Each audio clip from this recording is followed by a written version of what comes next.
Dear friends, I'm very happy to meet you in the part 2 video of binomial distribution. Those who don't watch the previous lecture, binomial distribution part 1, please go and visit the video, the description, you can see the link. Okay. Also, it is very important in all our unit 2, we are using calculator shortcuts. Okay. So, those who are new here, you just go and watch the video calculator tricks and learn how to use all these things, and as well as watch video 1 and come back to video 2. Okay guys, so in part 1 we have learned what is binomial distribution, what is the formula, what is the mean, variance, properties, and when we are going to apply binomial distribution, what are all the assumptions or conditions we see, and we see 2-3 problems. Now in this video it is very interesting. We are going to see, if you throw a die, the probability of getting success, suppose you say 3, it is going to be always 1 by 6. Okay, it is fixed. So probability of success is fixed, and the number of trials are going to be finite, and all the trials are independent. We cannot guess it. And then finally we have only what? Success and failure. So like all the gambling games, like coin game, dice game, or card, everything follows these assumptions. So I can apply binomial theorem or binomial distribution for these kind of problems. That is what our concern about this video 2. That is part 2 of binomial distribution. So we are going to see some interesting problems in this video. Let's go into the session, guys. So now 6 dice are thrown. Immediately I'll write n equal to 6. How many times it is repeated? It is repeated 729 times. Okay. So n and n is ready. How many times do we expect? At least 3 dice. Okay, this is the secondary data of the problem. We'll see it later. To show 5 or 6. Okay, getting 5 or 6 is my success. Okay, let's go into the problem. So success is getting 5 or 6 when you throw a die, and X denotes the number of success when 6 dice are thrown just one time. So whenever a die is thrown, we can see the probability of success with this probability distribution table. So I want my 5 and 6. Am I right? So probability of getting 5 is 1 by 6, and probability of getting 6 is also 1 by 6. But now you see what they're asking. They're asking probability of getting 5 or 6. Okay, so we should be very careful when dealing this kind of problems. So whenever we see or, as we see in the first video, basic probability video, probability of A union B, addition law, probability of A plus probability of B minus probability of A intersection B. But the die game is mutually exclusive. You know, when 5 appears in the dice, I cannot get any other number, so 6 will never appear.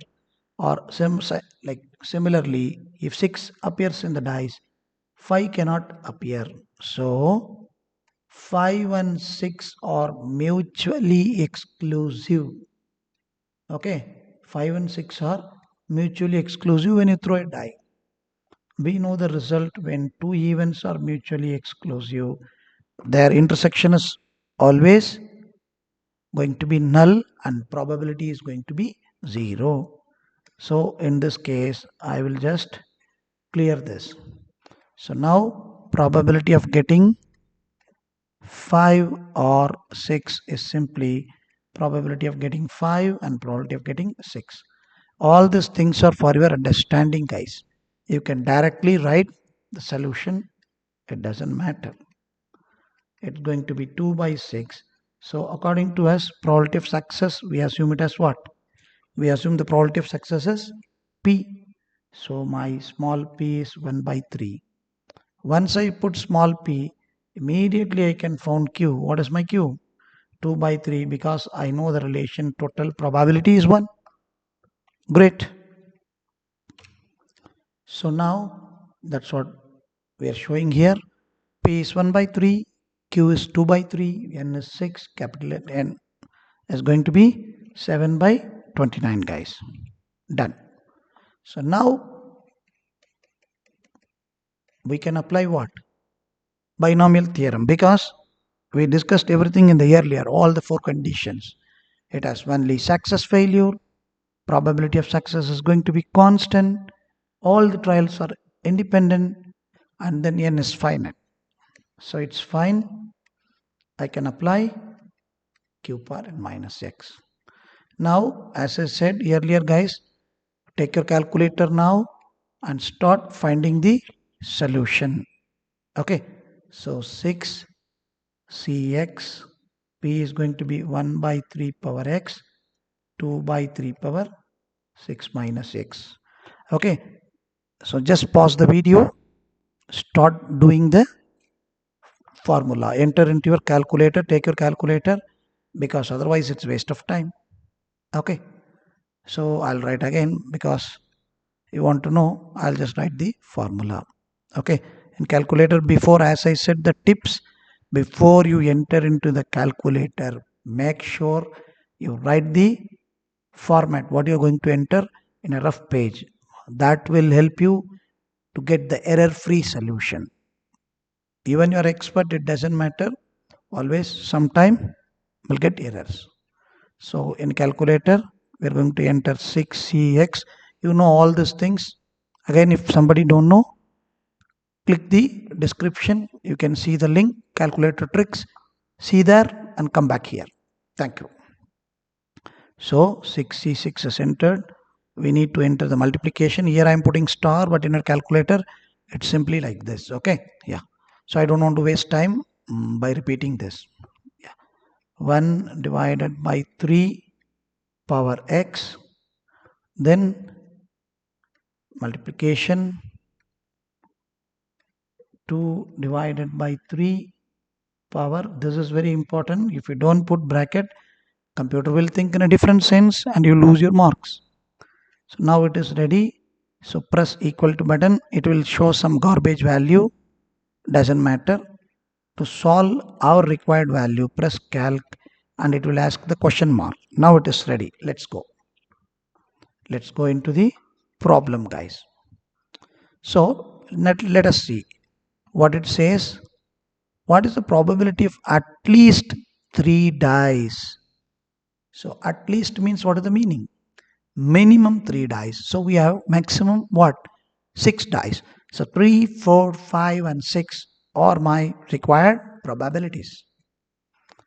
So x greater than or equal to 3. Since we have calculator, guys, we don't want to go for the other format. Okay, do you remember all my previous videos? I'll say like this. Okay, so either you can use this is also pretty good, but we have calculator, guys, so why don't we waste our time doing subtraction, all these things. Let's go and crack the problem. So x equal to 3 plus probability of x equal to 4, probability of x equal to 5, and finally x equal to 6. So at least for the filling data, you write something. So 6c3, 1 by 3 power 3, 2 by 3 power 6 minus 3 is 3. You just write like this. You don't want to write all the values. Okay, 6c6 power 6, it's going to be 2 by 3 power 0. Now take your calculator, guys. Now it's time to play calculator game. Press calc, it will ask x value. So you have to what? Enter the values 3, 4, 5, 6. So you'll be getting for 3 probability value. So everything is in 4 decimal round off. Okay, so write it and then add it, and my final probability I'm going to write directly because I don't want to waste the time here doing all the calculations, guys. So you can easily found the values. What is the value? It's going to be 0.3196. Okay, so this 0.3196 is for what? Playing the game, throwing 6 dice only once. Now what is my question? My question is, I want to play the game for 729 times. I'm going to repeat 729 times 6 dice is repeated. So for 729 times a repetition of 6 dice, it's very simple.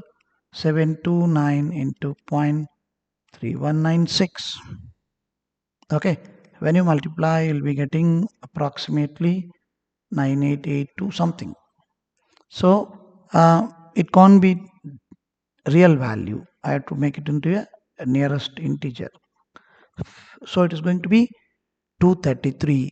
So when 6 dice are thrown 729 times, then at least 3 dice will show either 5 or 6. The chances is 233 times. You see how beautifully we solve this problem. Hope you understand. Okay. So now we see 800 family problem, the literature kind of problem with percentage. Here we see some dice problem. Now finally we are going to see some problem. Here it's little different. Let's go into the next problem. Here mean and variance is given. Interesting. Mean and variance is given. And then they are telling you to find the distribution. So mean is NP and variance is going to be NPQ. So I can write the values. NP is equal to 4 and my variance NPQ is equal to 3. And there is very important MCQ, guys. Hope you remember. What is it? Mean is always greater than variance. Otherwise the question is wrong. You cannot solve. So now what I'm going to do, I'm going to divide variance by mean. I'll be getting what? 3 by 4. Immediately I'll be getting Q is equal to 3 by 4. So either you divide or you substitute, both are same. So now we know the world of probability, P plus Q, the total probability is 1. So immediately I'll get 1 minus 3 by 4, P is 1 by 4. So if you know your P and Q, now you can substitute here. Okay, so my NP is 4, my N is going to be what? N is going to be 16. So I found my N, I found my P, I found my Q. Problem over, guys. Now you're going to write the binomial distribution and then you're going to find the value for what? 4. Simple, guys. Okay, so whatever I do, I just type it here for your reference. So this is the formula and you have to enter what? X equal to 4 and you'll get the solution 0.22, guys. Hope you understand. Let's go into the next problem. Nothing big in this problem. Here mean is given again, it's 20. So my NP is 20. Instead of variance, they're giving standard deviation. So what is my standard deviation? It's my square root of NPQ, that is my square root of variance, right? So square root of NPQ is going to be what? 4. So my NPQ is going to be 16, guys. And now it is obvious after this what you can do. NPQ divided by NP, that is going to be 16 by 20. Okay, so my Q is going to be 4 by 5. My P is going to be 1 by 5. So in this problem, what they're asking? They're asking the parameters. What is the parameter, guys? B of n comma P. That means n is my number and P is my probability of success. So P is there. What you have to do? You have to substitute here. NP is equal to 20. So when I substitute here, I'll be getting 20 into 5. It is going to be 100. So the parameters you have to write like n is equal to 100 and then P is equal to 1 by 5. That's it, guys. So very simple. So the thing is, either they will ask standard deviation or they will ask mean with variance. So we should be careful about the problem and we have to crack the problem. Thank you, guys. Okay. Yeah, that is the answer. And now these are all complement problems. You see, it's similar to 800 family, guys. There n is given. Here you see 4 coins are tossed. Only 4 coins are tossed. So it is simple. Whenever a coin is tossed, P is 1 by 2, Q is 1 by 2. We cannot change. And then here how many coins? N is equal to 4. So P, Q, N is there. You want to find what? Exactly 2 8s. So 8 is my success. I'm going to assume. The second one, at least 2 8s. The third one, at most 2 8s. Do by yourself, guys. These are all very simple problem for you now. Okay. Finally, I want to go to this problem, little nice problem. When I read this problem, I get excited. Okay. So just I'm sharing this problem to you. Okay. It is for your knowledge purpose. It's something different. So I took this problem. So a man is stepping forward with a probability. When he goes forward, it's zero point 0.4. When the guy is going backward, it is 0.6. So now what you have to do, X, you have to assume the success moving forward. Okay. Even you can assume for backward, it doesn't matter. A random variable of success forward. So immediately I'll take P is 0.5, sorry 0.4, Q is 0.6. Now my P and Q are ready. Okay. How many steps this guy is moving? This guy is moving 11 steps. Immediately my N is also ready. N, P, Q, everything is ready. Okay. Yeah, I'll erase this. So now N is equal to 11, P 0.4, Q 0.6. So this man is moving backward and forward, only success and failure. And the number of steps he is moving totally is what? 11.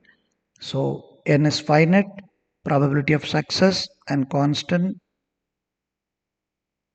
Then it has only success, failure, and all the trials are independent. You see, moving backward and moving forward or whatever it is, all the trials are independent. None of them is connected with the other, or none of them is influencing. It's not influencing the other. So immediately I say it follows binomial distribution. But the problem is, let us see what is the question. So 11CX 0.4. So take your calculator, pause the video as usual, code it. Okay, just code it and ready for your problem. Now let us read the question. Find the probability that at the end of 11 steps, E is one step away from the starting point. Okay, it should be very clear. They have given the problem in a very clear way. E should be one step away from the starting point. It need not to be one step away forward or one step away backward. They don't speak anything about forward backward. So if this is the flag where he start, he might be one step here, or there is a chance he may go on the other side also, one step here. Okay. So now let us see what is the chances. Okay. So first chance. Okay, let us see like this. red color represents forward color. Okay, then green represents backward. This is the starting point. First step, 2, 3, 4, 5 and 6. This guy is moving what? 6 steps forward.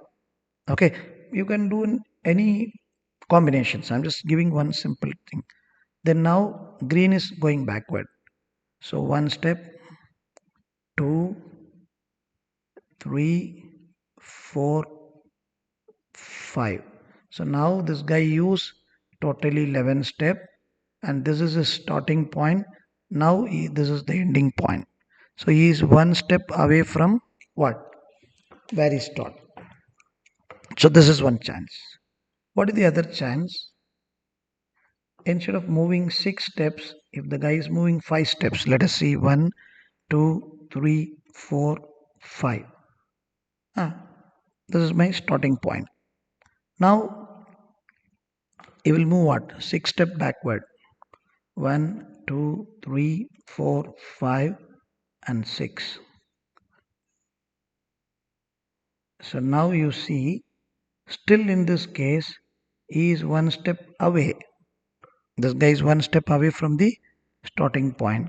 So either this case will happen or that case will happen.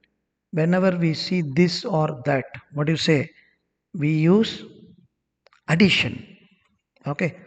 So from this, what I'm saying, so either my forward step is 6 because x is, I assume that x is what? Getting success as moving forward. Either you can move 6 step forward and come back 5 step, or you can move 5 step forward and come back 6 step, where you will be one step away from the starting point. It's a very interesting problem.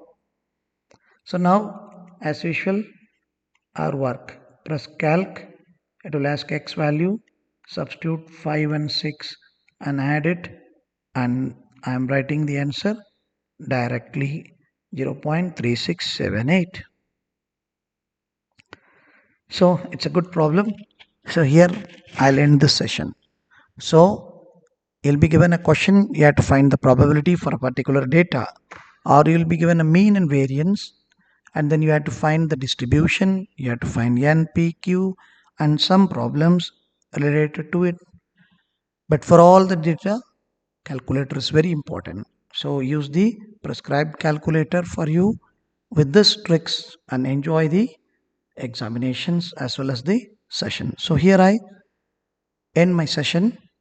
Thanks for watching. Please subscribe and support. It's our channel. Okay. Which make me to spare more time to give more problems and more video. Thank you guys. We'll meet in the next session.